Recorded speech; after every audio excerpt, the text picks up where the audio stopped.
Nataka nikutrain kutwist hapa. So angalia, niko na mbili.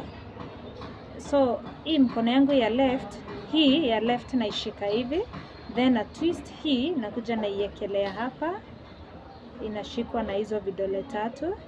Then bado tu the same, angalia nimeshika na hizo mbili, nakuja na ona.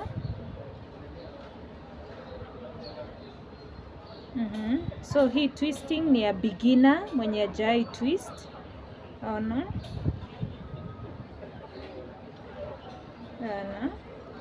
So on my left nimeshika braid hivyo, then hii ingine on my right naiekelea hapo juu, then inashikwa na hizi vidole tatu. The same pattern inajirudia tena. So hii style ni ya beginner. Akiendelea tu kutwist hivyo polepole, kuna mahali atafika aanze kutwist very fast. Hivyo.